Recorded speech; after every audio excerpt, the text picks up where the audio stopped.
To do this is I'm going to ask a few questions, and then I want you guys, you see these microphones on, I guess that's my right, but your left, and the other side. I'd like for you guys to come up and ask a few questions. Do it in an orderly way, but let's do that in just a second. But Candace, you have such a great message.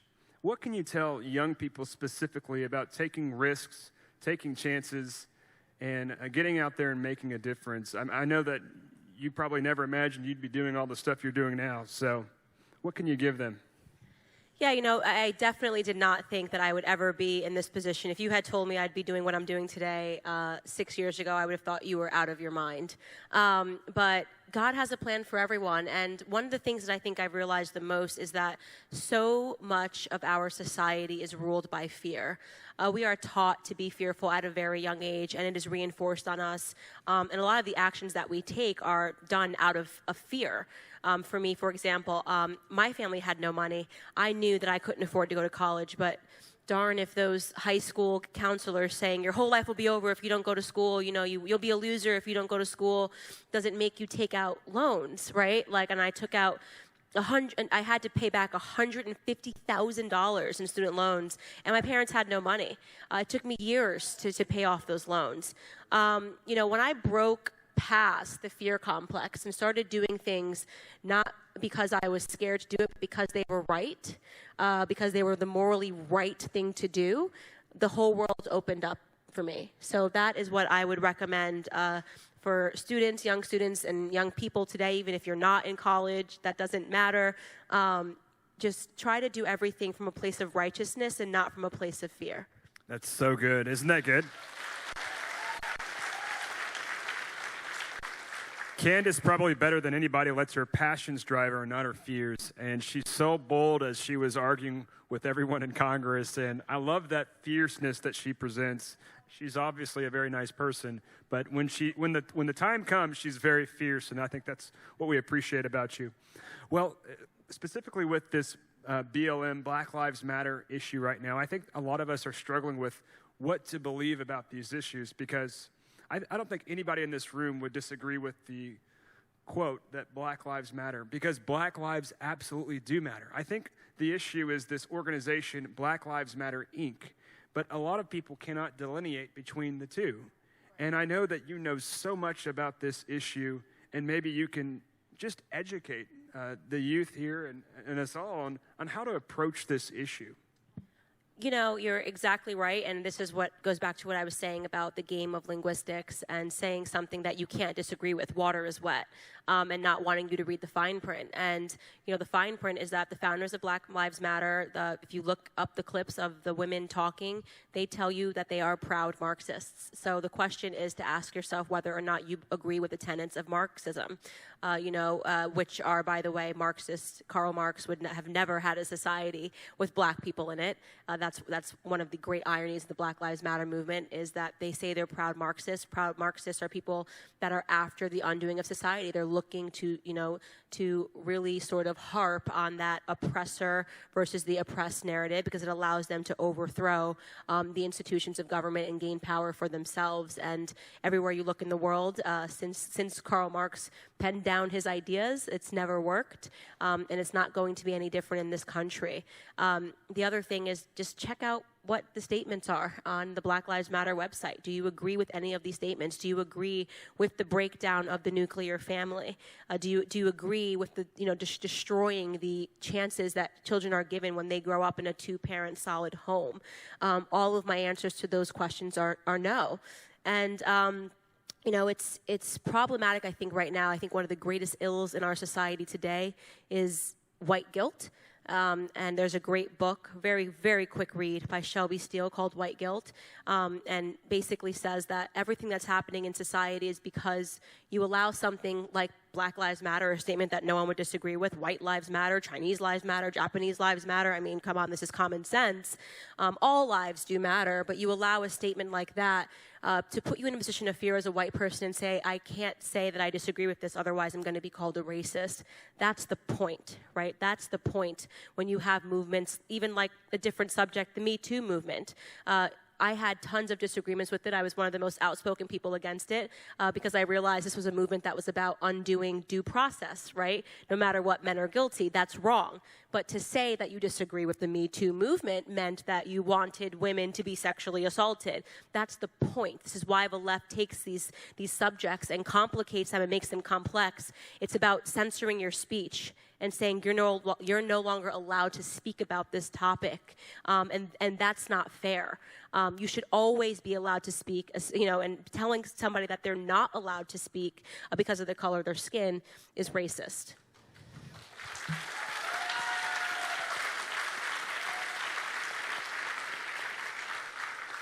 And as a Caucasian male, if someone is saying Black Lives Matter, I probably won't, rub it in their face and say all lives matter. But I get the heart behind what you're saying, and what you're saying is so true because all lives do matter. And coming from you, I think that's so true. And it's something that I think a lot of people can get behind because what you're doing, the way that you've communicated it, it transcends race. And you're so good at communicating, and I think God has really gifted you that way. You're so witty and quick on your toes. But for a lot of people, they don't know how to communicate their ideas effectively without being called a racist. And so sometimes people just want to post the black square and then just avoid the issue because race is such a touchy topic. And you don't want to say the wrong thing. You don't want to offend anyone. You want to win people over. You want to be loved by everybody. And so what do you tell people that... I say when it comes to name calling, you just gotta jump in the water. It's 2020. If you haven't been called something, you haven't lived. I mean, I've been called a racist, a sexist, a misogynist, a self-hating black person, Adolf Hitler supporter, a white supremacist. My favorite. That one's my favorite. And so my attitude has adjusted where I'm playing a game of Pokemon Go and I gotta catch them all.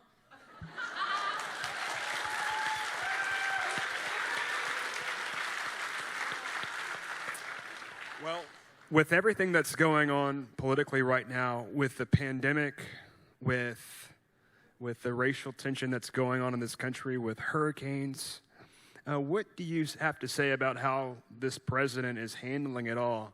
I can't imagine if we had his opponent in 2016 in this office and how she would have done. And so what do you have to say about the president and getting out support and turning out people to support the president? And this organization, by the way, we unequivocally, as the 501c4 part, we unequivocally support Donald Trump. So that's where we're standing.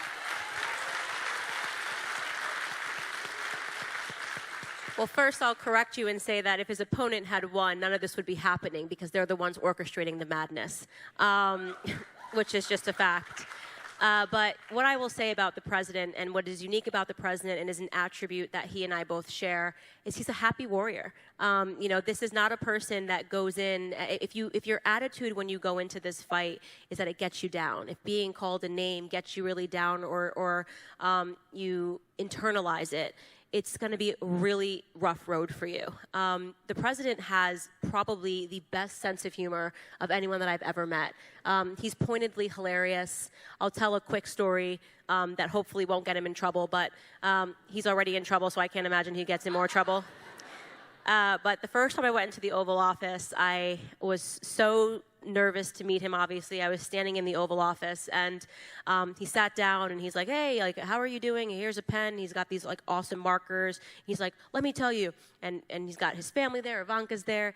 And he's like, the first time I saw you on Fox News, I knew you were going to be a star. And he says, and I just want to say, he goes, oh, no, he didn't say, I just want to say. And, I would say, you're very beautiful, but I don't want to get Me Too'd. I don't want to get Me Too'd. So what I always say about the president is he's in on the joke. You know what I mean? He's in on the joke. He's self-deprecating. He has a sense of humor. I've had lunch with him and my husband, and when impeachment hearings were going on, and he's super tuned in, and he's a happy warrior. And I think if he can deal with what he deals with on a daily basis, we can deal with what we deal with on a daily basis. We can deal with crappy professors and crappy teachers, and do our small part if it means standing up and saying what's right.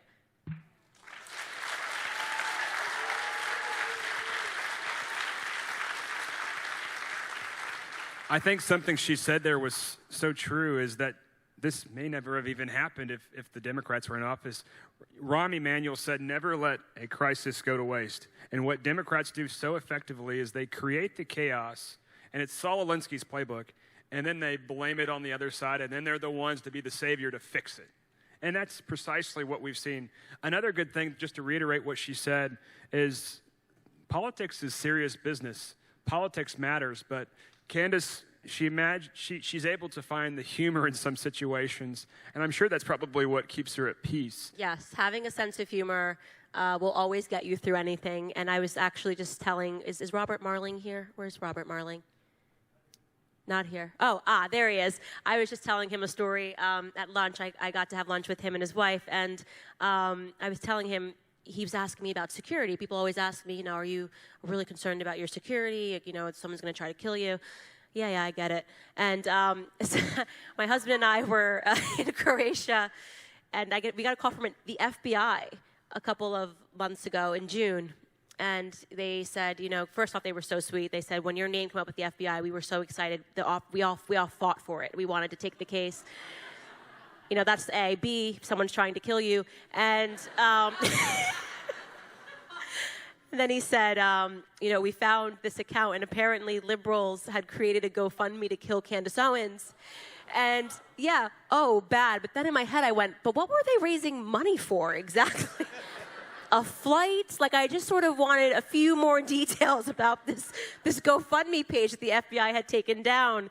And so, of course, we take everything seriously, but it's also good to have a sense of humor because it just gets you through the day better. So I encourage you to see the humor in things and not carry these things like a weight because they're meaningless and they're crazy. And at the end of the day, I think being light and having a positive perspective, it always wins, That's so good. And Candace has a silent majority. She has so many people that are behind her. Am I right?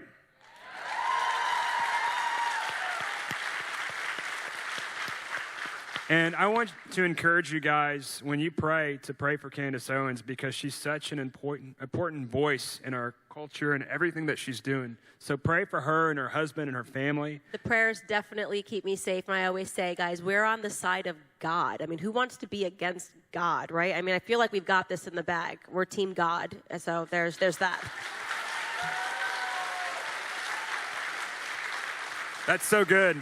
Because a lot of people say God's on our side, but listen to what she said. She said, she's on God's side. And that's a great mindset to have. Well, we got time for maybe 3 or 4 questions, and we're going to swiftly get through it. And then we're going to get out and go have some pictures with Candace before she has to take off. So let's get up there, and you guys, let's, in an orderly fashion, let's try to get to some of these questions. We probably can only answer maybe 3 or 4, so we'll probably try to swiftly get through it. So first question, let's go to the young woman over there. Please announce yourself, your name, and then ask your question.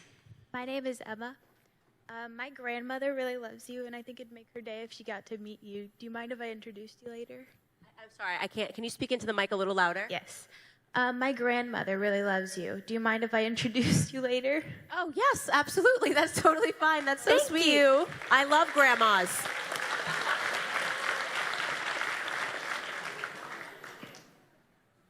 That's an easy question. That was an easy, That was very a breeze. easy question. I love that. Awesome. You, sir. Hi, Candace. My name's Connor Ernest. I just really want to thank you for coming to the Woodlands, taking your time out to come speak to us down here in Texas. And with that being said, you're talking about linguistics, and I really want to take that and bring it out to the real world, but you're saying, liberals use linguistics. How do we as conservatives use linguistics? The Woodlands, Montgomery County, last election we voted, I think it was 72% Republican. I feel like that's going to change here 20 to 30 years from now because I see so many kids growing up as progressives because they don't really realize what they truly support. So how do we as conservatives use linguistics? I have to say, if I was speaking in front of an older crowd of conservatives, I'd be concerned. But I have to say, your generation gets it. And that's what I mean when I say, I think liberals won TV, the generation of TV and radio, but conservatives are winning the internet, right? And I think, and I go back to pointing to culture and having a sense of humor. I am so impressed with the memes that are coming out from your, I mean, they're hilarious. I must have spent, after the Cardi B beef, like, on Instagram looking at the memes that you guys created of me and her, and I was just like, this is the funniest thing I've ever seen, right? So sometimes it's not even using words, but it's just using a picture to convey an entire message that, to me, is so much more impactful than the older generation of conservatives where we're like, let's do a panel and we'll talk about this thesis paper we all read, and it's like nobody wants to read it. But this meme that took me 2 seconds, right, to understand what the point was, it's impactful. So I would say, I know when I first got into the conservative movement, I felt like a lot of people sort of turned up their nose, like, what is this new, era of conservatism, which I think in large part is, I'm so grateful to Trump because he's so cultural and he gets it. And it inspired the youth to move in a different way. And right now, I think the conservative movement just feels fresher and it feels younger.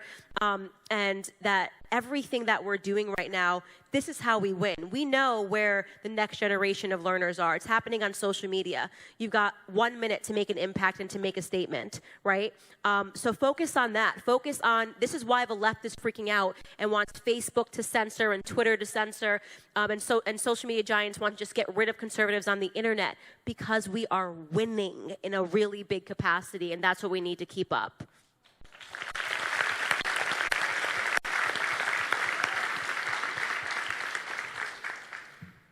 Well, hi. I was just wondering if I could ask y'all's input on something that happened to me at school just today, actually, at the very end of my school day, the last 15 minutes of the day. I was in my government class, and I got pulled into the hallway by my dean of students, and I was wearing I have to wear a mask at school, and I've been wearing this mask for a couple weeks. On one side, it has the thin blue line flag. Yes.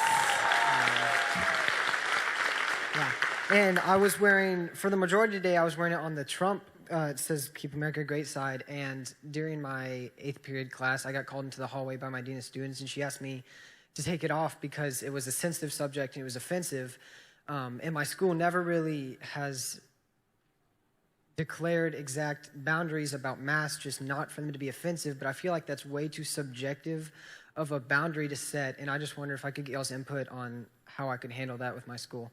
You wear the mask tomorrow and the day after and the day after and the day after and the day after. Yes, ma'am. Thank you. That's good. If you're going to wear a mask, wear the mask that you want to wear. Hi, I was just wondering, all this bad stuff is happening with COVID and BLM and just all this crazy stuff. Where would you like to see America in 10 years? What's your vision or hope for the future? That is a big question. The America that I'd like to see in 10 years is the America that I saw 10 years ago. Actually, I would say longer than 10 years ago. I always say the 90s was the golden decade, when none of this existed and people got along. I have like fond memories of the beeper my dad used to have, because I'm telling you, at that time, it was the land before Facebook and Twitter, and girls worrying about Snapchat at 11 years old. We've become an increasingly narcissistic society, which I think is worrisome. We're not allowing kids to grow up. I mean, I was like the fuggliest person ever in middle school. I had braces and underbite, and I thought I looked good, right? It's like, I am looking good today. I look back on pictures now and I cringe, but the point is that we had a more innocent society, I think 20 years ago, and that's sort of all been taken away. And it seems like every single thing in society is now politicized. You can't eat at Chick-fil-A without it being politicized. And when I'd like to see society actually go backwards, which is ironic because, of course, the whole left, the idea is that society has been terrible forever and we need to bring us to some utopian future, socialist future that doesn't exist. But no, America's gotten it right before, and they're trying to undo all of that rightness. So I guess my answer would be bring back the Spice Girls in the 90s. Thank you. I know where I'd like to see America in 10 years. I think Candace should run for something. What do you guys think?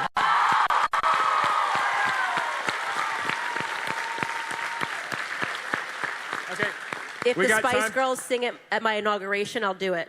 I love it. So we got time for one more question. I'm sorry, guys. I hate when we have to stop the questions. So but we got time for one more question. Really Tell nice us to your meet name. you. My name is Tamon Hamlet, student at University of Houston. I'm a very huge fan. You inspired me a lot to come out as a conservative. And I wanted to ask you more about how conservatives can make an impact on culture. You know, I think with social media, it's so filled with Democrats and liberals. They have such a monopoly on social media. And I think that makes conservatives too afraid to speak out. We also have elected officials who don't even use social media. So what do you say to people on how they can make a cultural impact more specifically? Yeah, you're absolutely right. And I would, again, say that this is more of a critique of the older generation of conservatives who, you are right, don't understand the power of social media, which makes sense. I mean, it's you know, every generation, the technology is new, and you can't always keep up with the technology. But one of the most frustrating things that I hear conservatives say is, oh, I like Trump, but I just wish he would stop tweeting. And it's like, guys, he should never stop tweeting. That's how he won, right? And I do think that culture, actually, Andrew Breitbart said a long time ago, and it's so accurate, this quotation, that politics is downstream from culture. So I'm going to repeat that again. Politics is downstream from culture. Conservatives stopped playing upstream for a long time. I don't know what the idea was, if it was maybe we just were too pretentious and said, oh, we don't do that, we don't do humor, we don't do fun, we don't do culture. And the truth is that that's exactly how we handed over the keys to the left to destroy everything, because they played upstream. And I think, again, I feel confident that this next generation of conservatives will be playing upstream, and we're already seeing so much of that on TikTok, which I'm going to start TikTok, guys. I'm going to make... But I think I need to be like the opposite of me. Like, I think I need to be like woke Candy, you know, and just be like super leftist and wear a blue wig or something. But keeping up with the pace of all of the changing technologies, and if you're going to address culture, not being fearful to go after, as I mentioned earlier, go after the idols. I mean, it's fun. It's fun when Cardi B writes back to you and says, like, she wants her taxes raised. I mean, her taxes lowered, but free everything, right? It's fun because we get to expose them for who they are and get to show that we're on the side of truth, we're on the side of facts, and that's why we will be on the right side of history. That's awesome. Thank you. So, Candace, as we close, and I want to encourage everybody to subscribe to her podcast with PragerU, and so you can do it on Apple Podcast. And so give her a 5-star review and write something really nice, so that would be great. And also go to BLEXIT, give, donate, stay up with what she's doing, because she's really reaching a lot of people all throughout the country. She's doing a great job. So tell us the best way to stay in touch with you, your Twitter and Instagram handles, and everybody go follow her. Definitely on social media. You can pick up my book, guys. We broke 100,000 sales in 24 hours, which is incredible. Thank you. I think we're actually selling it outside, too. You know, you can just follow me, CandaceOwens.com, and of course the organization that, the not-for-profit that Brandon and I started, BLEXIT.com, is close to my heart, and it's just amazing to see so many minorities waking up and realizing you are not a black person, you are not a Spanish person, you are an American first and foremost. So true. Well, God bless Candace Owens, right? Thank you guys so much. Thank you.